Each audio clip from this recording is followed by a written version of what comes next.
معظم میں ایک رات ہے جسے ہم شب برات کہتے ہیں، جسے ہم لیلۃ البراء عربی کے اندر کہا جاتا ہے۔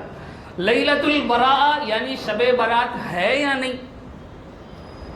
یہ دو طرح کے تھاٹس ہمارے سوسائٹی کے اندر پائے جاتے ہیں۔ کوئی کہتا ہے کہ لیلۃ البراء بدعت ہے۔ لیلۃ البراء کیا ہے؟ بدعت، اس کی کوئی حقیقت نہیں، اس کی کوئی ویلیو نہیں، وہ بدعت ہے، اس رات کی کوئی اہمیت نہیں، کوئی فضیلت نہیں۔ ایک گروپ اس طرح کا موقف رکھنے والا ہے۔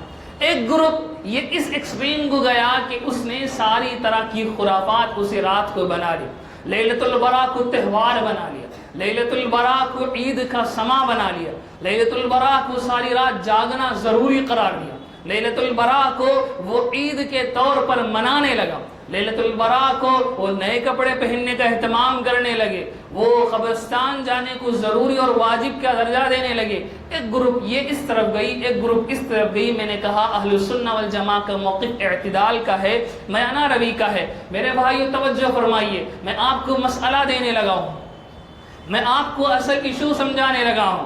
ہم ان غلط فہمیوں سے باہر آئیں، ہم درمیانہ انداز میں سوچیں، ہم بالکل نیوٹرل ہو کر سوچیں کہ اللہ کے نبی پاک صلی اللہ علیہ وسلم سے لیلۃ البراء کے حوالے سے ثابت کیا ہے۔ میرے بھائیو توجہ فرمائیے، صحیح حدیث ہے ابن حبان کی، سرکار دو عالم صلی اللہ علیہ وسلم فرماتے ہیں یطلع اللہ الی خلقہ فی لیلۃ النصف من شعبان فیغفر لجمیع خلقہ الا لمشرک او مشاحن۔ سرکار دو عالم صلی اللہ علیہ وسلم نے اس حدیث میں ارشاد فرمایا کہ شعبان کی 15ویں رات کو اللہ رب العزت مخلوق کی طرف متوجہ ہوتے ہیں اور ان سب کی مغفرت فرماتے ہیں، ہاں جو مشرک ہے، جو مشاحن ہے، ان کو چھوڑ کر رب العزت ان سارے مسلمانوں کی، سارے مخلوقات کی مغفرت فرماتے ہیں۔ توجہ فرمائیے، یہاں دو مسئلے ہیں۔ ایک مسئلہ یہ ہے کہ لیلۃ البراء یہ ثابت ہے یا نہیں، یعنی اس کی فضیلت پروو ہے یا نہیں۔ دوسرا مسئلہ یہ ہے کہ لیلۃ البراء میں جو کام کرتے ہیں، جو اعمال کیے جاتے ہیں، وہ ثابت ہیں یا نہیں۔ لوگ دونوں کو ملا کر مکسر کر کے سب کو ختم کر دیتے ہیں۔ یہ دو الگ الگ مسئلے ہیں۔ لیلۃ البراء کی فضیلت ثابت ہے۔ اللہ کے نبی پاک صلی اللہ علیہ وسلم کی صحیح حدیث ابن حبان کی میں نے آپ کے سامنے پڑھ کر سنائی۔ ان کے اس حدیث کے علاوہ 25 سے زائد حدیثیں علامہ سیوطی رحمہ اللہ نے اپنی کتاب میں جمع فرمائی ہیں۔ وہ اگرچہ ضعیف ہیں لیکن 25 حدیثیں ہیں، 25 ضعیف حدیثیں اور ایک صحیح حدیث، ان سب کو ملا کر کوئی بھی انسان یہ نہیں کہہ سکتا کہ لیلۃ البراء کی کوئی حقیقت نہیں، وہ بدعت ہے۔ اللہ اکبر، اس کو بدعت کہنا دین الاسلام کی ایک فضیلت والے حکم کا انکار کرنے کے برابر ہے۔ لوگ دھڑلے سے کہہ جاتے ہیں کہ بدعت ہے، پمفلٹ چھاپے جاتے ہیں، نوٹس بانٹے جاتے ہیں، لکھا ہوا ہوتا ہے لیلۃ البراء بدعت ہے۔ میرے بھائیو توجہ فرمائیے، ایک فضیلت والی چیز کو بدعت کہنا دین الاسلام میں تحریف کرنا ہے۔ دین الاسلام میں اللہ کے دین میں اپنی طرف سے ایک چیز کو نکالنے کے برابر ہے۔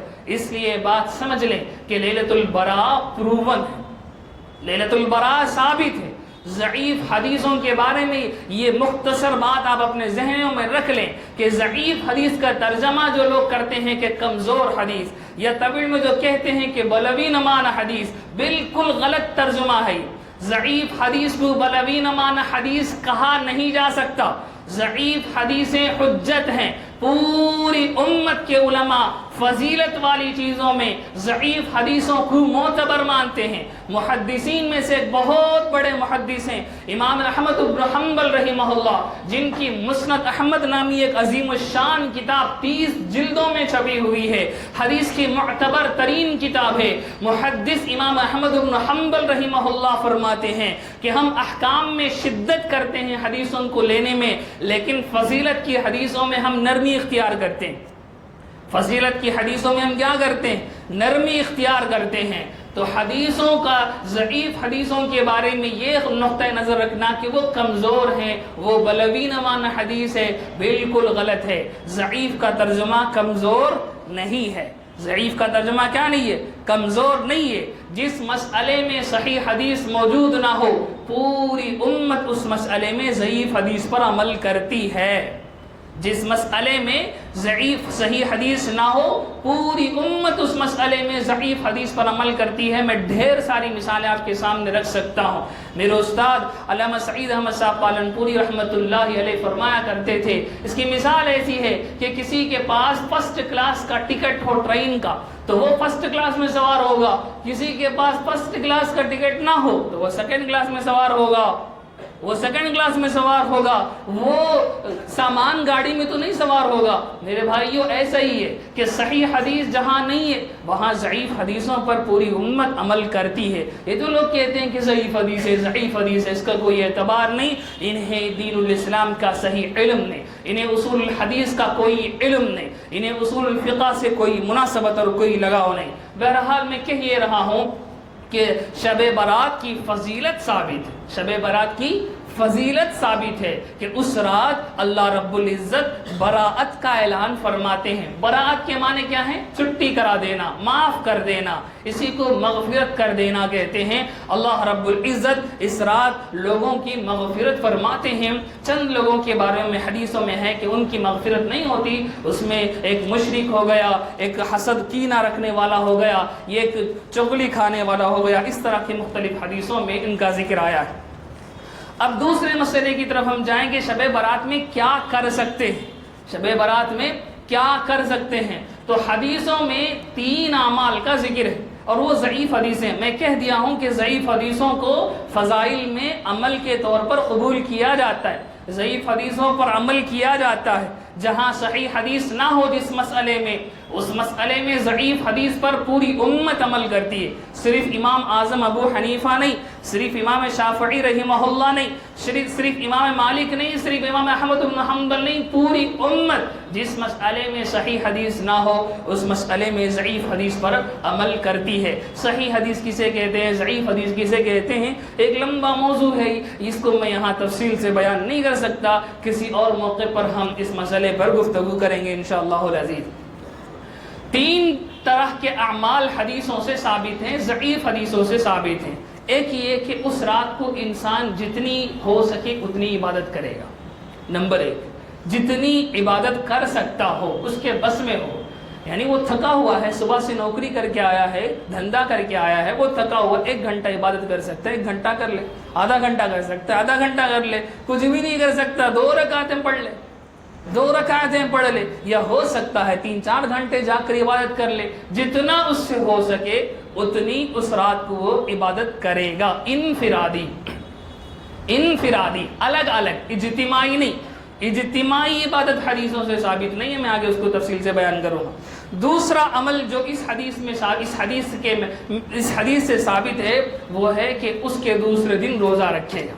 اس کے دوسرے دن روزہ رکھے گا. یہ ضعیف حدیث سے ثابت ہے. میں کہہ دیا ہوں کہ ضعیف حدیثوں پر عمل کیا جاتا ہے. یہ نفلی روزہ ہے، سنت نہیں. یہ کیا ہے؟ یہ نفلی روزہ ہے. روزہ رکھ لیتا ہے تو بہت اچھی بات، نہیں رکھتا ہے تو کوئی مسئلہ نہیں. تیسرا کام یہ کرنا ہے کہ وہ اس رات کو مغفرت کی اور رزق کی اور سکون کی دعا کرے گا. اللہ سے دعا کرے گا کہ اس کی مغفرت کرے، اللہ سے دعا کرے گا کہ وہ اس کے رزق کو کشادہ کرے، اللہ سے دعا کرے گا کہ وہ اس کو سکون اور راحت کی زندگی عطا فرمائے، اور جو بھی دعائیں کرنا چاہے وہ اس رات کو کرے گا. یہ 3 باتیں ضعیف حدیث سے ثابت ہیں. اس کے علاوہ ایک اور حدیث میں نبی پاک صلی اللہ علیہ وسلم کا قبرستان جانے کا بھی ذکر ہے کہ امی جان عائشہ رضی اللہ تعالیٰ عنہ کی روایت ہے کہ لیلۃ البراء کے موقع پر ایک مرتبہ نبی پاک صلی اللہ علیہ وسلم بستر پر موجود نہیں تھے. امی جان عائشہ رضی اللہ تعالیٰ عنہ تلاش کرنے نکلی تو جنت البقیع میں نبی پاک صلی اللہ علیہ وسلم کو پایا. یہ ایک روایت میں آیا ہے. تو اس حساب سے کل 4 اعمال اس رات کے ہوئے. ایک ہے الگ الگ عبادتیں کریں گے، دوسرے دن روزہ رکھیں گے، تیسرا دعائیں کریں گے، چوتھا ہو سکتا ہو تو قبرستان کی زیارت کریں گے. کیا نہیں کر سکتے اس رات کو؟ اس کے علاوہ کچھ بھی نہیں کر سکتے. کیا نہیں کر سکتے اس رات میں؟ اس کے علاوہ کچھ بھی نہیں کر سکتے. نمبر 1، اس رات میں اجتماعی عمل نہیں کر سکتے. ثابت نہیں ہے کہ سارے لوگ جمع ہو جائیں، ہم صلاۃ التسبیح پڑھا رہے ہیں، ہم یہ پڑھا رہے ہیں، ہم نفل کی نماز پڑھا رہے ہیں، ہم فلانی نماز پڑھا رہے ہیں، ان سب کا کوئی ثبوت نہیں ہے، یہ سب بدعات ہیں، اس طرح کا کوئی عمل ثابت نہیں ہے۔ انفرادی نمازیں اپنے اپنے گھروں میں پڑھنی ہے، مسجد میں بھی نہیں پڑھنی ہے، مسجد میں بھی نہیں پڑھنی ہے، مسجد تو عشاء کے بعد بند ہو جانی ہے، جیسی ہوتی ہے ویسی ہو جائے۔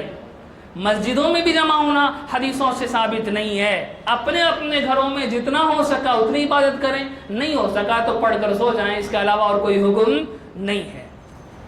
دوسرا کیا نہیں کر سکتے، اس دن خصوصی طور پر ان ایام میں وہ گھروں کے اندر لیپا پوتی کی جاتی ہے، پینٹنگ کی جاتی ہے، خصوصی طور پر اس رات کا اہتمام کرتے ہو، اس کی کوئی حیثیت نہیں ہے، یہ ثابت نہیں ہے۔ تیسرا، اس رات کو خصوصی طور پر مسجدوں کو روشن کیا جاتا ہے۔ میں مسئلہ بتا رہا ہوں آپ کو، اللہ ہمیں سمجھ نصیب فرمائے۔ نبی پاک صلی اللہ علیہ وسلم کے زمانے میں تو مسجدوں کے اندر چراغیں بھی صحیح ڈھنگ سے نہیں جلا کرتی تھی۔ عمر رضی اللہ تعالیٰ عنہ کے زمانے میں جا کر کہیں لوگوں کی آسانی کے لیے 1 سے 2 روشنیاں کر دی گئی تھی۔ مسجدوں کو سنوارنا، مسجدوں میں لائٹنگیں کرنا، مسجدوں کو خوب آن بان انداز میں ان کو چمکانا، یہ ثابت نہیں ہے۔ یہ مسئلہ میں آپ کو بتا رہا ہوں، لیلۃ البراء کی خصوصیت میں مسجدوں کو جگمگانے کی کوئی حیثیت نہیں۔ اور بعض ظاہر مسلمان پٹاخے پھوڑتے ہیں اور رات بھر اسکوٹر لے کر گھومتے ہیں اور ریسنگ کرتے ہیں، ان سب کی اس کی کوئی حیثیت نہیں ہے۔ دین الاسلام پر یہ دھبا بنتے ہیں، دین الاسلام اور مسلمانوں کا نام خراب کرتے ہیں۔ اسی طرح حلوہ پکانا اور اس کو تقسیم کرنا، اس کی بھی کوئی حیثیت نہیں ہے، یہ بھی کوئی ثابت نہیں ہے، یہ رسومات میں سے ہے، یہ بدعات میں سے۔ اسی طرح مستقلاً ضروری سمجھ کر قبرستان جانا، مستقلاً ضروری سمجھ کر قبرستان جانا، یہ بھی ثابت نہیں۔ سرکار دو عالم صلی اللہ علیہ وسلم نے پوری زندگی میں 1 مرتبہ جنت البقیع میں لیلۃ البراء کو تشریف لے گئے، پوری زندگی میں 1 مرتبہ ہی حدیثوں میں اس کا تذکرہ ہے۔ تو اس لیے ہم مستقلاً لازمی طور پر اس کو عبادت یا واجب سمجھ کر جانے کا اہتمام کریں، یہ بھی ثابت نہیں ہے۔ اسی طرح وہ آپ کہہ سکتے ہیں کہ بن وغیرہ تقسیم کرتے ہیں، ان سب کی اس رات میں کوئی حیثیت نہیں۔ میں کہہ دیا ہوں کہ یہ 4 اعمال ہی ہم کر سکتے ہیں، ان کو بھی ہم انفرادی کر سکتے ہیں، اور اس انداز سے ہم لیلۃ البراء کو یوٹیلائز کریں، استعمال کریں، یہ حدیثوں میں ثابت ہے۔ جو لوگ اس طرف جاتے ہیں کہ لیلۃ البراء کو بدعہ کہتے ہیں، وہ بھی غلط ہے۔ جو اس طرف جاتے ہیں کہ لیلۃ البراء کو عید بنا لیتے ہیں، وہ بھی غلط ہے۔ نہ وہ عید ہے، نہ وہ بدعت ہے، وہ ایک فضیلت والی رات ہے۔